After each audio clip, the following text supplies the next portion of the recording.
Okay, this is Chapter 3 of the American Government class. We're going to be talking about the concept of federalism. Just as in the textbook, I want to focus on the four primary periods throughout American history of federalism. Main difference here is that I'm going to put it into a chronological timeline so that it will be a little bit more clear, I do believe. So let's go ahead and look at a timeline here. Now, the definition of federalism is that we have a national government that operates separately from the state governments. The national government is the supreme law of the land, which will have final authority. But there is a lot of give and take, push back, ebb and flow, and that's what this concept of federalism is about. It's been a very varied history of how federalism has operated in the United States. So we're going to look at a timeline here to where I'm going from left to right. Constitution ratified in 1789, and the Bill of Rights, first 10 amendments to the Constitution, ratified in 1791. And then we're going to progress to the right from there. Historically, for the first 130 years approximately of our history, we were in what was referred to as the dual federalist period. Now, we'll be talking about the other three as we get to them, and that would be the cooperative federalist period, and then it gets into the regulated federalist period, and then into the new federalist period that we could certainly argue about kind of what we're into today. Now let's just quickly review what are the separation of powers between the national government and the state governments.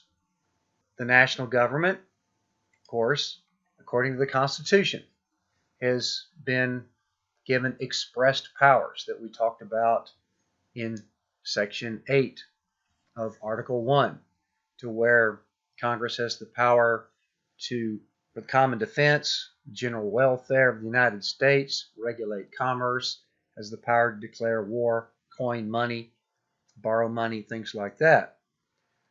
Also in Section 8, the very last sentence is called the Necessary and Proper Clause, or the implied powers. So express powers are explicitly written. Implied powers are generally vague in that whatever the Congress thinks is necessary and proper, it could enact into law. Also, Article 6 is the supremacy article there, where the United States government, the federal government, is considered the supreme law of the land. Now, with the Bill of Rights, we had the 10th Amendment, which was extremely important to the state's powers, and that's the 10th Amendment is what we called the Reserved Powers Clause, which simply stated that whatever was not specifically provided in the Constitution, then it is therefore reserved or delegated down to the states. And we talked about those in three primary categories: police power, which is where the states are responsible for their own criminal codes, safety and health, labor regulations, things like that. Each state has the power of home rule, where they can set up their own government. Of course, we do see that almost all the states have set up a system that's very similar to the federal government. And we also have categorized these as concurrent powers, where the states have jurisdiction over their territory, similar to the way the federal government would have to have jurisdiction over the entire country. So a state would be responsible for regulating commerce within its own state boundaries, chartering banks and corporations, granting licenses, being responsible for the quality of products, standards, that sort of thing, labor conditions that are eminent domain as well, collecting taxes.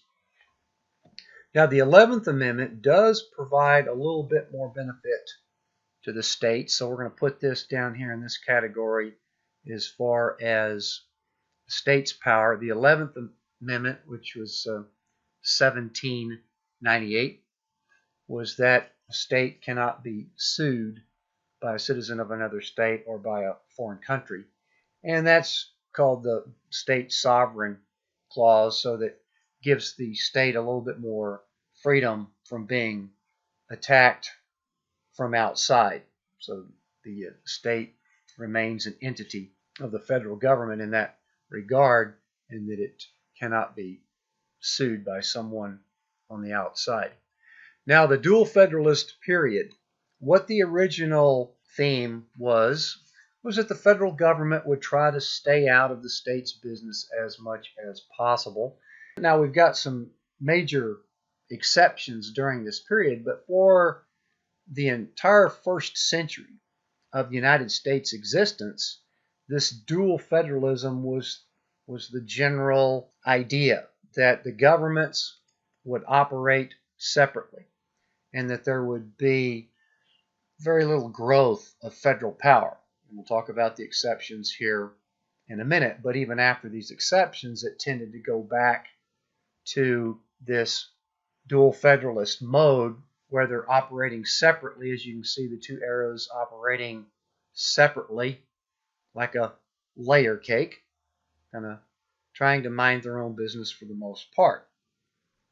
Now, early on in the 19th century, there was a few Supreme Court decisions that did reinforce the federal power, most notably in 1803, around this period right in here, was Marbury versus Madison, which actually gave the Supreme Court, well, they pretty much gave themselves the power of judicial review, which we have talked about already, to where the Supreme Court can review a law, and that could be any law, whether it's a state law, a federal law, or an executive action, and they could strike that down.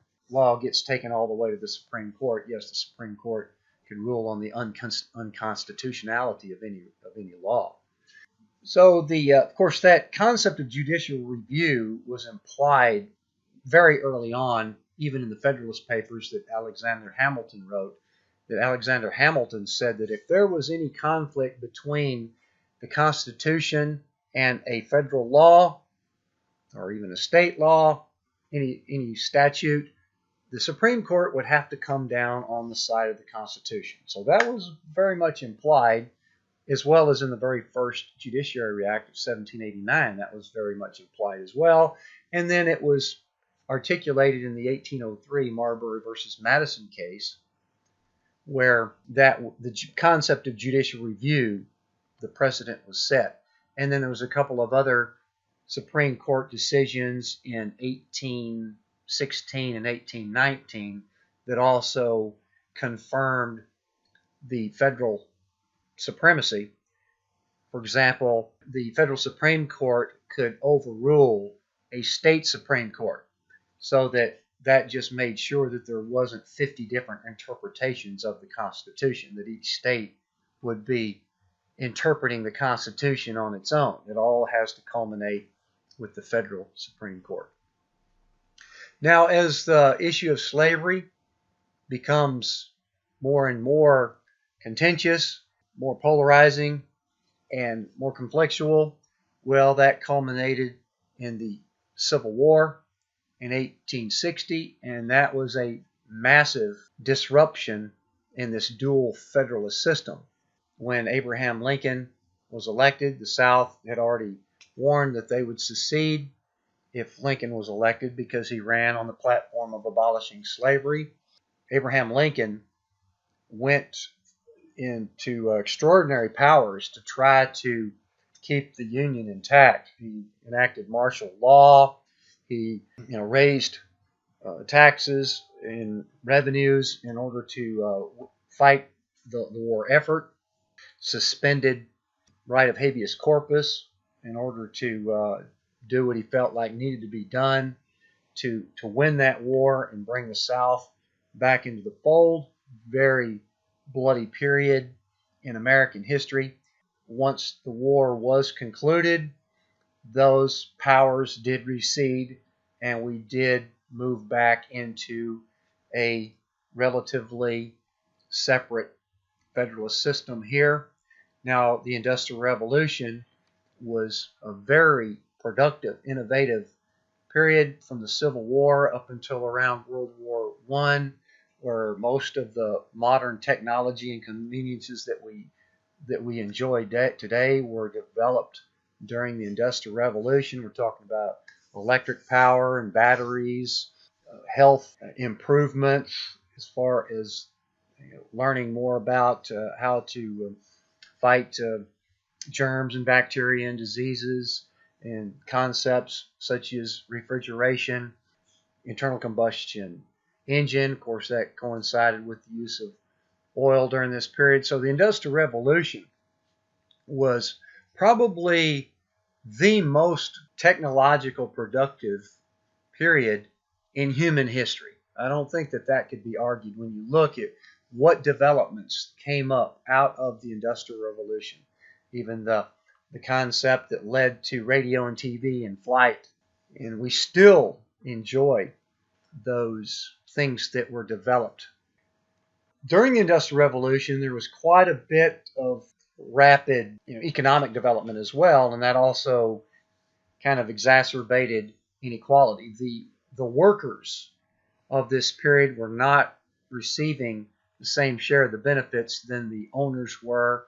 The magnates, who were such as the Rockefellers, the Carnegies, and the Vanderbilts, that were becoming enormously wealthy in this period. So therefore, we started to see, and we've already touched on this as far as the divide between the parties, the Progressive Era started to develop during this period as a reaction to this inequality. Corruption was also picking up as well. There was other economic issues. There was a lot of financial instability in this period. So there was a lot of issues that were coming up that the federal government had to start paying more attention to. But during the Progressive Era, there started to be a little bit more concern for the working man. The concept of labor unions started to spring up in this period, socialist ideas. But the federal government was kind of toying with the idea of getting a little bit more involved during this period, but not so much that we would not still be in this dual federalist mode here. But as we become a global economic power, tariffs start coming down, and in order to generate revenue for the government, the income tax was enacted in 1913, so that was a little bit more of an intrusion by the federal government there. They also established the central bank in that same year. Now, obviously, when World War I came about, again, Woodrow Wilson had extraordinary powers in order to try to get the United States together for the war effort. In general, once we're in a war such as this, there is somewhat of a united effort to win the war, and then the powers that the president has during these wars typically recede quite a bit after that war.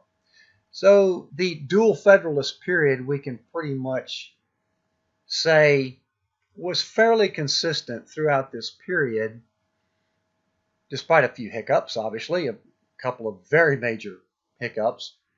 But governments were, the national government, for the most part, was still trying to operate separately from state governments and not trying to intrude any more than necessary, could be argued. However, as we get into the Roaring '20s, we also start to see that there was a lot of financial irresponsibility. Also, there was a lot of speculation going. Won't be able to get into too much detail here, but it led to stock market crash, which then led to the severe depression. The United States economy almost collapsed, where we had massive unemployment, and a lot of people were affected by this depression through no fault of their own. What we see is that because of the depression, we have a pretty dramatic shift in how federal government is going to interact with the states. Pretty much out of necessity. I don't think that there was a whole lot of argument on some of the things that federal government needed to do. But because of the depression, we are now shifting into this period that lasts for the next 30 years or so, starting in the early 1930s with the election of Franklin Roosevelt, who enacted his New Deal policies, which had shown some success as governor of New York. This is what is called as the era of cooperative federalism, because the states were fairly well agreeable to this system in order to try to get as much help as they could to get out of the depression. Main concept here during the era of cooperative federalism is that federal government influences the states for national purposes, and those purposes primarily being to get the economy back on track. One of the tools that was used during this period were grants. What the federal government did was provide conditional grants to the states. A grant is just a gift of cash, like a subsidy, considered somewhat of an investment. You don't have to pay this back. The federal government, which has the power of the lender of last resort and imprints the money, can run a deficit and then provide these grants to the states in order for them to help alleviate their economic problems through stimulus spending, whatever it might take, public works projects, to try to get the economy turned back around. Conditional grants, just as the word implies there, the states accepted these grants on the condition that they would do the things that the federal government wanted them to do. So the point being there is that the federal government was trying to get all the states together on the same page to do certain programs to try to get the economy back on track. Matching grants was where the federal government would give them a substantial grant where the state would then have to contribute a portion of that money in order to get the grant itself. One of the biggest public works projects in American history was in the late 1950s, and that was the interstate highway system. And that was a matching grant as to where the federal government provided 90% of the construction costs in each state, and that state where the interstate went through, the state itself would provide 10% of the funding. So that was a matching grant during this cooperative federalist period. The goal here, through these grants and through these programs, these public works programs, the other types of programs that were trying to spark the economy, was for the purpose of regulating commerce. Now, some of the major programs that were enacted during this period was the Social Security program, which people 65 and over would qualify for social insurance. Unemployment was also enacted during this period so that people that were put out of work through no fault of their own would be able to get some compensation to survive while the economy was recovering. Also enables them to continue their most basic expenses, which then does also contribute to consumption, which is the main driver of our capital system, is that we're actually still spending money on things. They also enacted a minimum wage during this period. There was also more emphasis put on workers' rights. There was ability for workers to collectively bargain, join unions, negotiate with their employers to try to improve their conditions. Now, the World War II, the economy had shown some progress, but it did not really come out of the Depression until after World War II. Massive public spending in order to try to win that World War II effort. And then as we come out of World War II, we are in a new economy where there's a synergistic effect with all this industrial capacity, all the people coming back from the war ready to work, the GI Bill. So this confluence of events really sparked what is called the golden age of capitalism, which really picked up from the late 40s into the early 1970s. That was a very prolific economic period in the United States, often called the golden age of capitalism. We also start to see that as we get into the 1960s, certain things are starting to happen. We're starting, first of all, because of this recovery of the economy, our success in World War II, the spike in consumption, this golden age of capitalism. We also start to realize that as a successful, wealthy country, why don't we solve some of our problems, such as poverty? So therefore, the welfare state really starts to come into its own here, to where a very successful, prosperous country also starts to decide to take care of its people that aren't quite so fortunate. Another aspect of federalism as we get into the 1960s is that the federal government increases its intervention into society, into the state's business. And that's what these arrows are signifying here. As you can see, in dual federalism, parallel, kind of trying to operate somewhat separately. Cooperative federalism, we see the federal government is starting to exert a little bit more power down on the states. And then as we get into the 1960s, this is what has been referred to as regulated federalism, where the federal government now starts to get even more involved in the state's business as a result of several issues that are coming to the surface in the 1960s. And then the federal government is trying to get the states to conform to national standards as a result of these growing issues.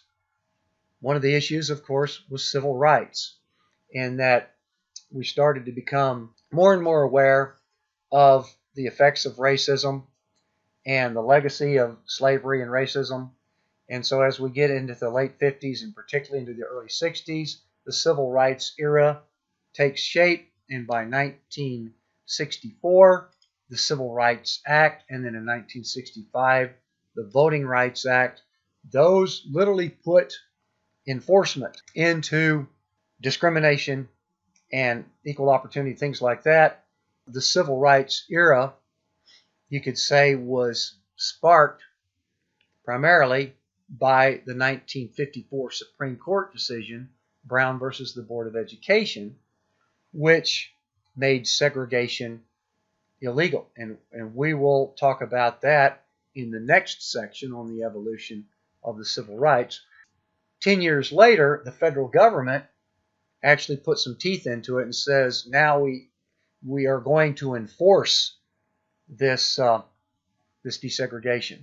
We're going to force states to comply with allowing minorities to register to vote and to lessen discrimination and things like that.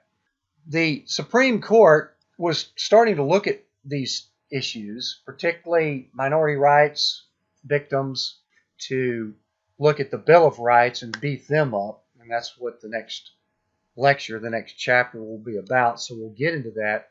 So the Supreme Court is also a little bit more activist in getting the states to conform to the Bill of Rights. That's going to be the subject of the next chapter. But we've also got health and poverty issues that I've just alluded to, and one of the most powerful countries in the world, the most successful, the most prosperous country in the world, and we had a huge poverty rate. We had a lot of people that were not getting access to health care or certain opportunities. So also that what was created during this period was the Medicare program and the Medicaid program.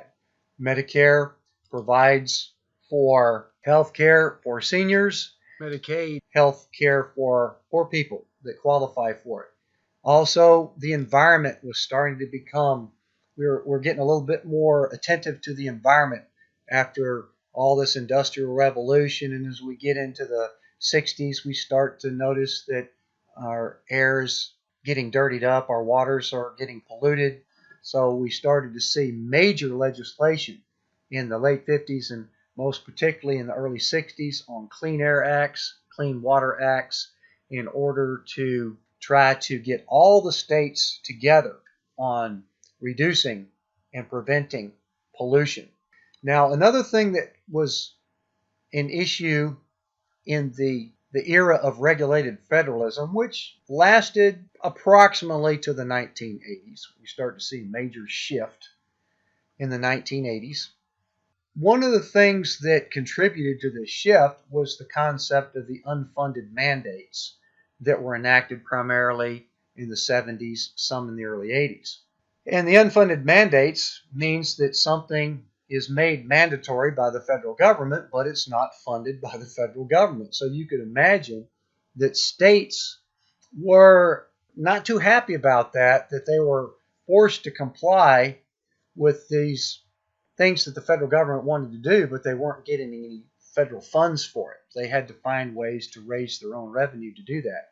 There's numerous unfunded mandates that we could talk about. Some of the prominent ones that you may be familiar with is lowering the drinking age to 18 and then raising it back up to 21, the 55 mile per hour speed limit, where states had to conform to all the signage and all the regulations to lower speed limits down to 55 miles an hour. And of course, that was also an environmental issue and an energy issue to save energy. Also, the asbestos laws. Once we found out that asbestos caused cancer, states were required to remove asbestos. We also see the American Disabilities Act, which provided access for people with disabilities. Those were required for the states to do, but no funds were given.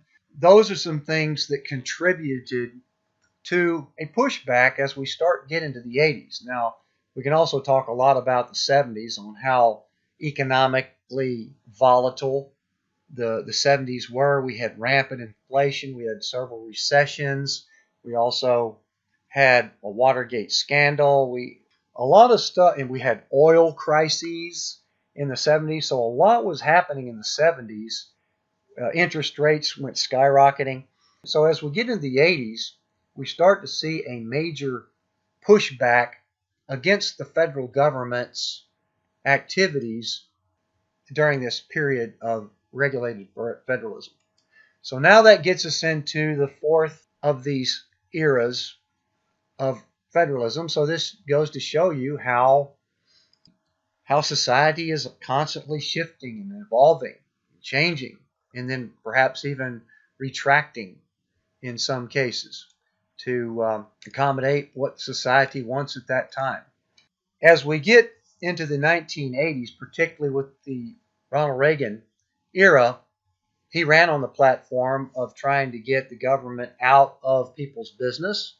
So we started to see where federal government literally delegated things back to the states. So it was federal policy to shift the federalist power back to the states in general. Most importantly, as we get into the 1980s, there's a pushback against the activist court, the federal regulations to get everybody on the same page with the environment, with civil rights, and with health care and poverty. That's a progression of a civil society that people decide that this is what we're going to do and what we're going to live with. But at some point, there's some pushback. What that means is that the states would then decide that for themselves. So that's kind of what the shift is about. The federal government itself decides to give some of that power back to the states, particularly with the Reagan Bush era, even under Clinton. The Clinton era was also trying to take a little bit more regulations out of federal jurisdiction and put some into state jurisdictions. So this is the concept of devolution, where we're devolving and we're putting power back to the states from the federal government. So as you can see, the arrows are shifting back up to where the states are exerting more power back against the federal government. And the federal government in this era provides block grants. And this is where the grant of cash or subsidies are provided to the states, but the states have more leverage, more leeway, and more discretion on how to spend that money.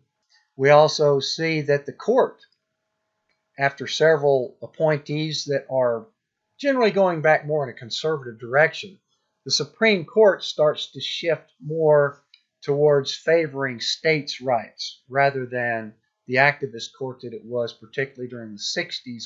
Again, I have a question mark here as far as that's what we're still in, because I think you could say we're in a real mixed bag right now. The current administration will say one thing about letting states do this, but then in the very next statement will want the federal government to take total control over this. So it's really kind of all over the map.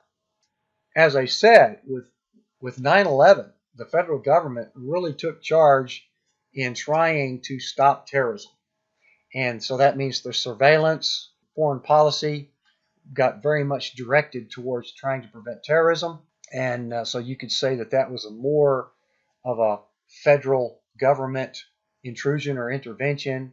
Even more so with the recession of 2008, the federal government really got more involved in bailing out corporations and stimulus package and that sort of thing in order to try to, much similar to the Depression, trying to get the economy stimulated as far as getting out of that recession. For now, we'll stop it at this concept of new federalism, even though we're probably in the midst of rewriting a new chapter of federalism.